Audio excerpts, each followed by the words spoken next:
Heyo, and what is up, gang? Thank you for checking out Sledgehammer TV tonight. Can you guys explain to me how it is possible that we get a show like Smackdown Live tonight from the same exact company that tortures us on a weekly basis every Monday night? I can't figure it out. Maybe you and I can figure it out together. So let's talk about Smackdown Live tonight, right now, on the Sledgehammer Wrestling Show. Let's do it.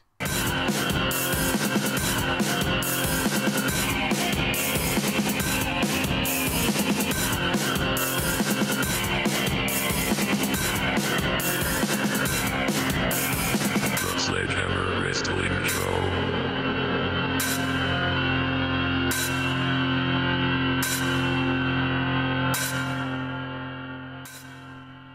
Alright, wrestling fans, thank you so much for joining me. My name is Nick Nightmare. Along with me is my trusty team, Thor the Sledgehammer, the official Sledgehammer of the Sledgehammer Wrestling Show, and the World Heavyweight Champion of microphones. He is Mr. Blue the Snowball. Thank you guys for checking out the Sledgehammer Wrestling Show's Smackdown Live review. And I've been on vacation since SummerSlam. So after that whole weekend wrapped up, I've been out every single day in this blistering, brutal sun, this ridiculous heat that we've been going through here in New York City. Each and every day I'm taking my family to the park, we're going to zoos, we're going to beaches. So I don't know if it's the fact that maybe I got heat stroke, but I thoroughly enjoyed almost 90% of tonight's SmackDown Live. I'm going to come out and be straight up honest with you. I don't give a shit what anybody else has to say. Tonight's show was a very good show. Very, very good. You look at everything we got tonight, and there's almost nothing to complain about. But what is our job here on this channel? We bring the hammer down on professional wrestling, especially when we're talking about the WWE, and we are going to do so, as I do have some minor issues. But surprisingly enough, you guys, maybe it's that heat stroke I was talking about. Even the main event between Charlotte Flair and Carmela, as predictable as it may be, and I don't know if maybe it's because of the way it ended, I just enjoyed it. I thought it was a decent effort from Carmela, maybe one of her best efforts to date. Charlotte Flair, after the first 5 minutes, looked like she started to get into her groove. They gave them a nice amount of time to perform a decent match. It wasn't the worst thing I ever seen. I wouldn't call it a negative star match like Meltzer probably would say. I'd give it maybe 1-2 stars, which is not really good for the main event of a show, but I think tonight's SmackDown Live, they're definitely coming out swinging heavy and trying to prove that they are the A show, and maybe trying to prove that they are worth all that money that Fox Sports is throwing at them. And I just have seen a change in the way SmackDown Live is booked, and why Raw can't be booked the same way, I will never understand. Take case in point, Paige! We all love Paige, right? We have fun. I do the accent and everybody loves it and it's great, right? But look at what fucking Paige is doing on SmackDown Live. How do they write her so well? She's making triple threat tag team matches. She's taking everybody in the tag team division, even Primo and Epico Cologne, who I thought were dead. I really thought they were legitimately dead and gone from this planet. We haven't seen them on TV in forever, and your gut instinct is to be pissed off. Why are they even being mentioned in a #1 contendership match, right? But when you're taking into account that she's putting every tag team in the division in contention for this #1 contender match, you can't get mad because you're giving everybody a fair chance. I can't be a hypocrite and say, oh, they don't give anybody a chance, and then come out here and smash them for throwing Epico and Primo in this match. That would make me look like an idiot, wouldn't it? So I'm not going to do that. Especially since they didn't win. Had they won this match and advanced to the next round, this hammer would be telling a different story right now. But how can you complain about how Paige is doing her job on SmackDown Live? She's been probably my favorite general manager of the last maybe 5 to 6 years. It's just working. Paige is doing an excellent job and I love her very much. It's fantastic. Absolutely fantastic. Just like, I think SmackDown Live was great. It kicked off, and you guys probably are sitting there thinking, wow, man, Nick is going to drop the hammer down on this opening segment, right? But did you have a good time watching that? Because I certainly did. The New Day are 5-time tag team champions. They come out in celebration of this victory. They were about to infringe on the gimmick of King Booker, right? And we had no clue. We had no idea Booker T was going to come out, especially as King Booker, and have anything to do with it. My initial reaction, as you guys probably, like I said, expected, was, oh, good God, why is Booker T on SmackDown Live as King Booker in 2018? But as the segment progressed and it just got more and more amusing, I enjoyed myself. It was fantastic. Seeing all of the New Day being knighted by King Booker, everybody getting a surname. There was Lord Xavier, there was Sir Kofi, and then there was just Big E. And Big E took exception to it, and we had a great back and forth between four of the most charismatic athletes the WWE has ever seen. The whole segment came off very, very amusing. It wasn't overly done, and I thought it was great. I was laughing throughout the entirety of the whole thing. I am one of the rare fans, I think, that absolutely loved Booker T in the King Booker gimmick, and I thought it was a nice, refreshing way to start off a SmackDown Live. We didn't have a general manager come out with a 20-minute diatribe about this one or that one. We just had a nice, fun opening segment. That being said, what the fuck is with the WWE and throwing their championships from the tag team divisions into comedy segments? Do they truly view the tag team division as the comedy segment of the show? I'm not complaining, I just don't understand it. When you get put through everything we're put through on Monday night with the B team, and then you have what you have tonight, it just seems like the tag team division is the joke we all believe it to be. As entertaining as the segment was, and as cool as it was to see Booker back, and as much fun as you might have had, there is a reason to come down on it, because why are the champions of the tag team division always the lead comedy act? I just don't get it. I know it's the New Day's persona, and that's what they bring. They bring the light, fun, that lighthearted atmosphere. They got the pancakes and all the shit that I like to really hammer on for the most part.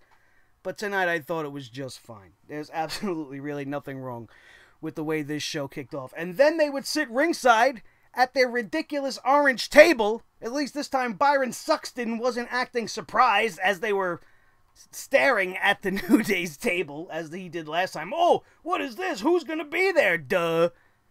Byron Saxton got thrown under the bus by Big E as well while we're talking about him. It was just a really fun opening, which led into a very good triple threat tag team matchup with high stakes involved. At this point, I was unaware. I don't know if maybe I missed the announcement or I didn't see it on social media or whatever it is. I was not aware that there was going to be another triple threat matchup, which will lead to the two winners of said matchups facing off for the right to fight for the tag team championships, I'm assuming at Hell in a Cell. So I just love that whole setup, and it was great. And the match was good. Who did you really think was going to win? Did you think Epico and Primo had a chance? They've been selling travel brochures all over the world for the last 6 months. Nobody has seen them. They are here to fill a spot, to make the tag team division look like it is actually a division, and I thought they did just fine. There was a little bit of ring rust in there, but the Bar performs at such a high level, and the whole entire match, for me, was very entertaining. I expected the Bar to come out with the win, which is exactly what would happen in the opening number one contenders triple threat match. Gallows and Anderson, they didn't stand a chance. I liked their new outfits, but their time has passed. It's almost like everybody else we talk about. The club is nothing anymore. They are another one of those teams in the tag team division that they like to throw the comedy at. They like to wear big goofy glasses and do stupid accents like I like to do. But in this show, it's called for. In the tag team division, when you're talking about tag team championships, it's not. Gallows and Anderson have looked like a joke for years now. I have more of a problem with them being put in number one contendership than I actually do with Epico and Primo, because they've just been so bottom of the barrel. I'm just so tired of seeing it. I've seen them fight the Bar already a bunch of times, but this was a good match. The Bar wins and moves on. We have to wait and see who will win next week's triple threat match. We'll talk about that in just a minute, because Paige was up to her old tricks in the back once again. She was joined by Rusev, Aiden English, and Lana. Paige made the announcement of the second triple threat match for next week's SmackDown Live, which is going to be Rusev Day versus the Usos versus Sanity. And the winners, as we said, will face The Bar to determine the new number one contenders. Rusev was all happy. He didn't really do too much good acting today. He was very robotic and like, wow. Ooh. I don't know where Rusev's, I almost called him Russo. God forbid, Vince Russo. I don't even ever want to say his name on my show. God forgive me for even mentioning it. Rusev just didn't seem to have his acting chops with him tonight. He was a little slow to the punch. Maybe he forgot his lines and his reaction timing was a little bit off. But it was a fun segment because he wanted a little kiss. What's with all the kissing in the WWE lately or whatever? I know they're husband and wife, but give me a break. Get a fucking room, you guys, will you please? He wants to go in for a kiss. He thinks Lana had this all set up, that she set this up with Paige, but it was revealed to be Aiden English. And he's like, oh, you're kidding me? Oh! Terrible, but I enjoyed this as well. At least they're doing something with Rusev. The Rusev Aiden English tag team is doomed to fail.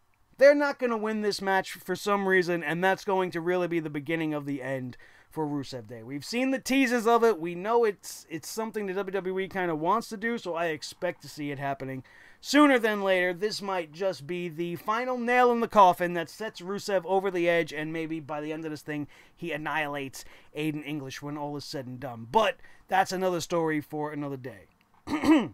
Excuse me. We got to take a look at the video package featuring Becky Lynch and all of the nonsense they had her say last week, which came off as very ingenuine, and we'll get more into that later. And we are going to see Carmela tonight take on Charlotte Flair and try to reclaim her SmackDown Live Women's Championship. Jeff Hardy's in the ring. Jeff Hardy wants to talk about Randy Orton and how he's been obsessed over Jeff Hardy lately. He tells everybody, you know, Randy Orton's in my head. He's messing me up. He made me think I can fly.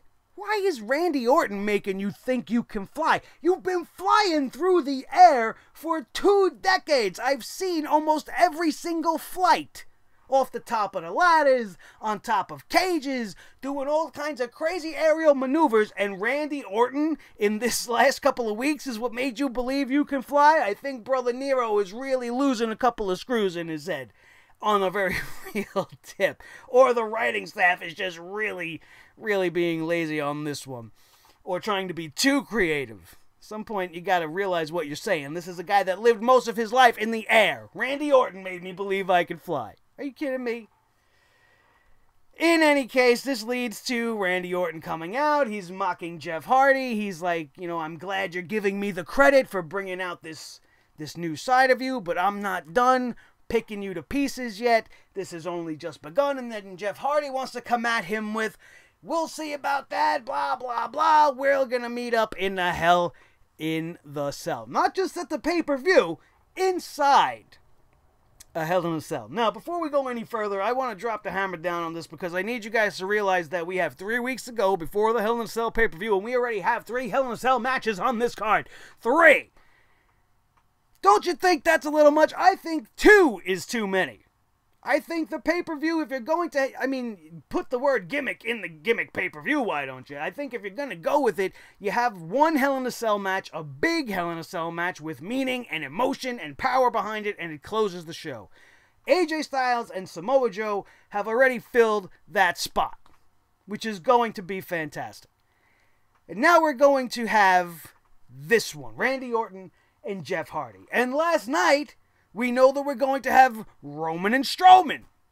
3 Hell in a Cell matches in one night, and now I'm absolutely terrified that we are going to try to throw a couple of the women in there.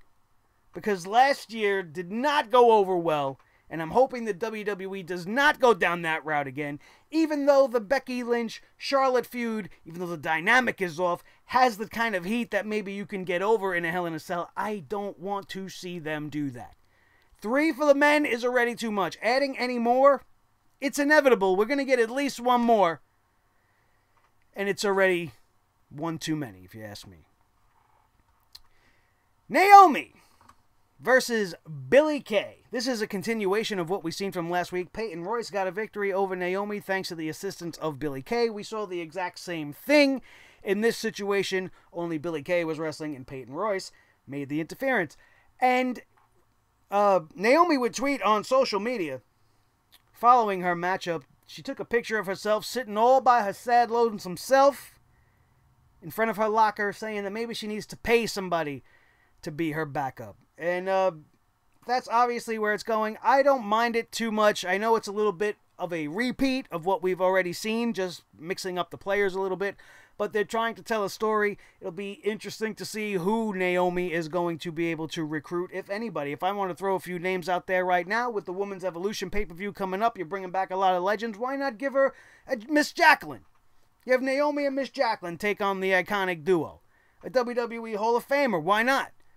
You want to really go out there? Let her get Awesome Kong. Imagine they get Awesome Kong and bring her in to even the odds. Have her on Smackdown Live at this Women's Evolution pay-per-view. She's had a lot to do with the rise of women's wrestling outside of the WWE. You got to give her props as well. I wouldn't mind it. On the same token, Naomi could get Nia Jax. She's been missing in action. I don't know where the hell she's been on Monday Night Raw. Maybe a shift in shows is exactly what she needs, or maybe it's a one-night-only deal. Naomi is family with Nia Jax. In case you let that slip over your head, it would make perfect sense. It'll be interesting to see where they go with it. I'm kind of interested in it, as you can see. It delivers some intrigue. There's stuff to talk about. It gives you a few talking points, something to speculate about. I'm interested. So let's see where they go. Hopefully they don't drop the ball and team her with Lana, because that's a tag team that I don't want to see. And it makes absolutely no sense. Try to make sense out of it. Blood is thicker than water. I actually think Nia Jax is the perfect fit for this situation. It'll freshen her up. It'll get her away from Bliss and all that bad stigma from Monday Night Raw. And maybe they can get her kick-started in the right direction. Billie Kay won that match, in case I didn't say so already. Now, we get to the part of the night where the whole entire show became the A show and the best show of the week for the WWE. Daniel Bryan and Brie Bella are coming out there talking trash about The Miz and Maurice, as you would expect. They're trying to build up their match coming up at the Hell in a Cell.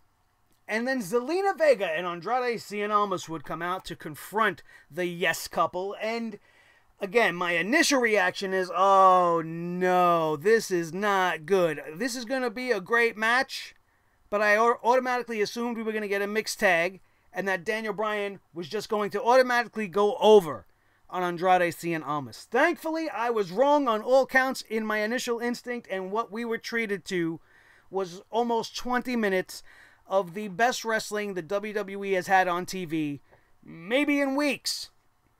We've said countless times on this channel, Andrade Cien Almas is one of the best talents in the world. Daniel Bryan is one of the people we have wanted to see him go against. So, again, in the initial reaction, I'm like, why would they give this away on free TV? Why would they do this to Andrade Cien Almas? It doesn't seem to be the right time for this. It's just coming out of the blue. I just don't get it. But then as it develops, you can kind of see, maybe this is just the beginning point between the two. You know that The Miz is his program right now, and you can just assume, as soon as you saw The Miz and Maurice in the back, that they were going to have something to do with the finish of the match, which is exactly what happened. As The Miz and Maurice would come out, stick their 2 cents in where it didn't belong, we got some action going on the outside between Brie Bella and Maurice. Maurice lays out Brie Bella at the end of this thing.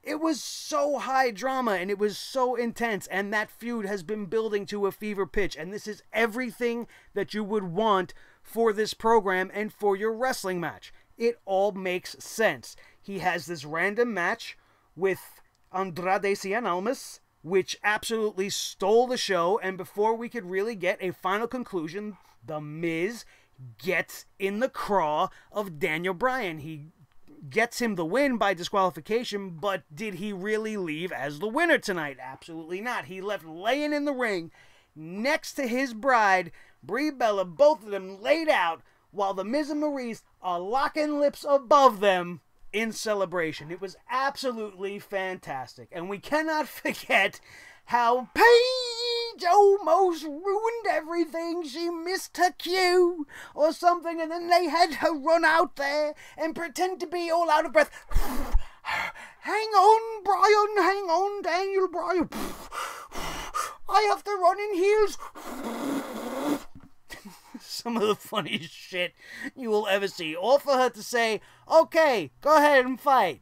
It just threw me for a loop there. It seemed like something was off because at the beginning of this thing, Daniel Bryan was trying to make the match. They were waiting for Paige to come out, and they had to stall for some time. Daniel Bryan kind of saying, oh, when I was general manager, I would come out and make a match like this until her music finally hit, and it was just really amusing to see how they tried to cover this up by making, oh, my office is across the arena on the other side. But I loved it. It was absolutely great. Winner by disqualification, Daniel Bryan, and I hope that this is not the last time we will see these two tangle. After the match, it just went on, like I said, and Daniel Bryan crawling towards his knocked out wife, and then gets hit with a skull-crushing finale before, as I said, the Miz and Mrs. were locking lips, playing tonsil hockey over a knocked out, yes, couple. It was friggin' great. Then we took a little bit of a nosedive down just for a little bit because we had Renee Young in the back with Charlotte Flair. And Charlotte Flair's trying to be good girl Charlotte Flair. And then you wonder why we call her Charlotte Reigns. You look at all the reactions she got all night long, and you see how the WWE's positioning her, and it's just all wrong. And we will talk more about that as we discuss the main event in full, as we are almost at that point. But Charlotte's like, oh, Becky wants to blame me for her lack of success, and I'm going to Charlotte bot her into the spotlight.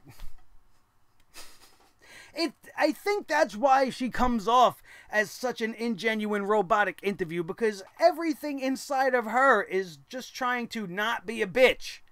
When that's just naturally what her character should be. She should just be arrogant and be cocky, not try to be like a presidential candidate and saying all the right things at the right time in a monotone way. It's wrong. It's all wrong. So Charlotte Flair says after her match tonight with Carmela, I'm going to give Becky the spotlight.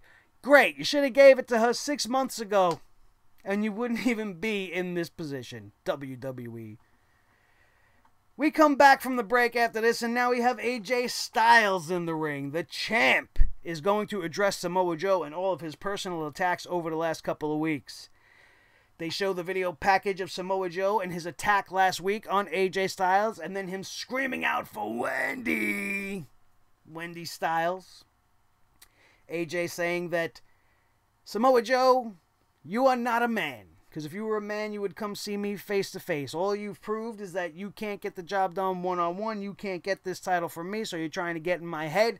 The games are all going to be over right now. He doesn't want to wait till Hell in a Cell. Let's just get this over with. And then Samoa Joe would pop up on the Titantron and be such a prick that it's absolutely beautiful. He tells AJ, I'm not coming out there right now. You're exactly where I need you to be, but you're not where you need to be.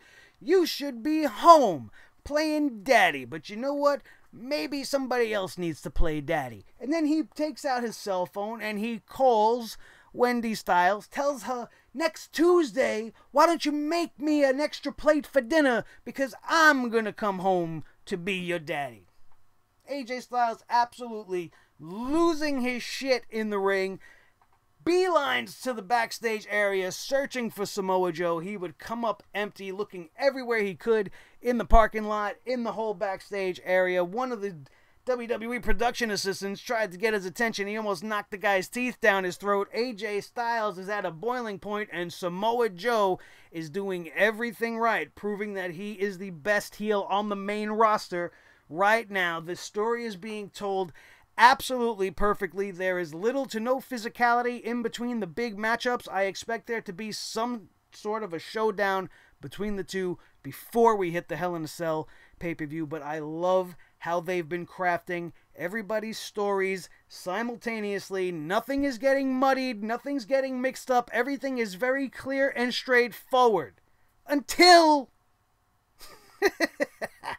until we get to this main event matchup. Now, the crowd, right away, all they were chanting was, "We want Becky," as Carmela and Charlotte Flair would kick off this matchup. Like I said at the beginning, they looked to be moving slow, almost in a feeling each other out kind of sequence. They've wrestled so many other times, I thought that this would have, been much better than even it was. I just feel like when you wrestle as many times as these girls have been wrestling, it should just be like something they could sleepwalk through.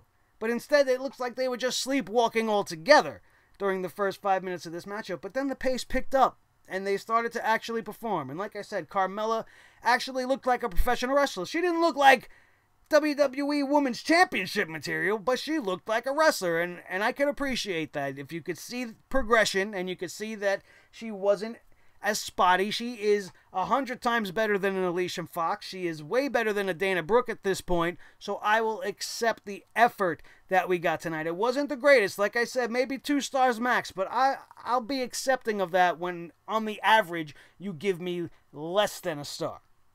You know what I'm saying? So the matchup itself was really about when is Becky Lynch going to come out for this crowd.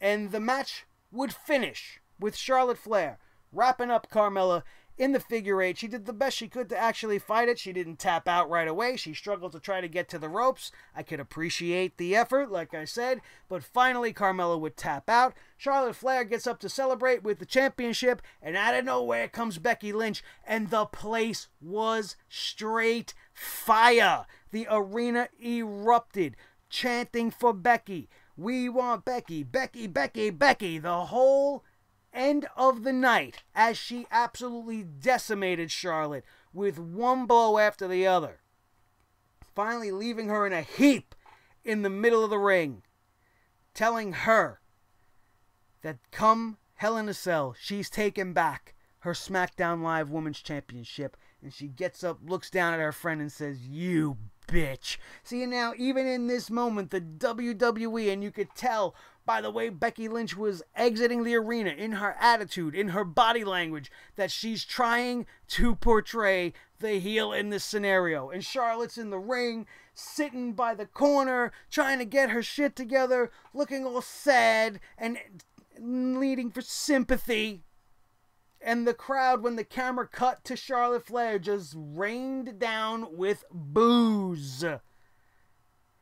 And Becky, every time she was shown walking away, nothing but adulation, nothing but love and cheers for the fans. She just attacked the champion behind her back, and the fans loved it. You know what that tells me? That tells me that Becky Lynch is even more over than Braun Strowman. They tried to pull the same exact shit they pulled last night, but the fans in Toronto, maybe they weren't the same fans that attended last night's Monday Night Raw, because what I expected to hear when Braun Strowman was attacking is what I heard tonight, as Becky Lynch was taken out. Second nature, Charlotte Flair, the queen. Not my queen. Becky Lynch is my queen right now, baby. I am loving every single thing that I am seeing happening between these two. My only wish is that they were made in the right characters. Becky Lynch should be the babyface underdog, climbing and clawing at the arrogant, disrespectful ex-best friend, SmackDown Live Women's Champion, the Flair, the dirtiest chick in the game. It makes more sense. And then you look at the reaction tonight, and imagine if that was the way they were going. Boom. You want to talk about boom? That's all you need. All in all, tonight's SmackDown Live was great. Like I said, I don't understand why we are front-loading the Hell in a Cell pay-per-view with Hell in a Cell matchups. Like I said, less is more. We are nowhere near perfect. We are way better than Monday night, and that's why I come off the way I do here on a Tuesday night. It's just such a better show, and tonight you can't deny it. SmackDown Live, the A show, best show of the week. A definite improvement over everything that they were doing leading into WrestleMania and going into SummerSlam. Like, as the weeks go on, it just seems like they're starting to get their shit together. I don't know if it's because I changed my ponytail from red to blue. Maybe I gave them some mojo. You know, maybe it's a coincidence, maybe not. Who knows? Maybe you can tell me. Thank you guys so much. That's going to be your SmackDown Live review for tonight. I hope you guys enjoyed all your page. I get a lot of requests for the page. I know you like when I do it, even though it's fucking horrible. I sound nothing like her, and I'm just having fun. Like I said, I love Paige as the general manager. We just have some fun on this show. We like to have fun. And I hope you guys had a lot of fun. So don't forget, if you did, to subscribe to this channel right now. Help us get to 1,000 subscribers as soon as humanly possible, because we are the only channel on YouTube that brings the hammer down with truth, justice, and a whole lot of humor. And if you can't take a little humor, then find yourself another channel to watch, because we like to have fun, like I said. So if fun is your thing, this is the place to be. Sledgehammer TV, make it your official home for all your professional wrestling coverage all the time. Anytime you need it. Monday night after Raw, Tuesday night after SmackDown, after every single pay-per-view event, Super Showdown, the official station that you should be watching for all of your Mae Young Classic coverage. Nobody gives that show the respect and love that it deserves, like the Sledgehammer Wrestling Show, so make sure you check out our bracketology special before WWE Network puts theirs up. If you missed it, that'll be live on the channel right now. All of my House of Glory coverage is live on the channel right now. If you missed anything at all this weekend, make sure you check it out. Smash that like button. Share this video and every single video that you watch with each and every one of your wrestling buddies all over the wrestling world. I appreciate it very, very much. And keep your eyes open, because we finally got our Wrestle Crate, and the subscription box showdown is coming your way sometime this week. And this time, I couldn't pick a winner, and I'm going to call on you guys to give me a little help. So make sure you keep your eyes open, ring that notification bell so it drops in your inbox and you do not miss it, because I need you guys to help me choose a winner this time around. That, my friends, is going to do it. My name is Nick Nightmare. This is Thor the Sledgehammer, the official Sledgehammer of the Sledgehammer Wrestling Show, and the Wrestling God of Thunder, his tag team partner, the World Heavyweight Champion of all the microphones in all the world. Hey there, Mr. Blue, and we're so glad to be with you. Thank you guys for being here with us on the Sledgehammer Wrestling Show's SmackDown Live Review on this Tuesday, August the 28th, 2018. That is going to do it, and we are out of here, and we will see you next time right here on the Sledgehammer Wrestling Show. Have a good night.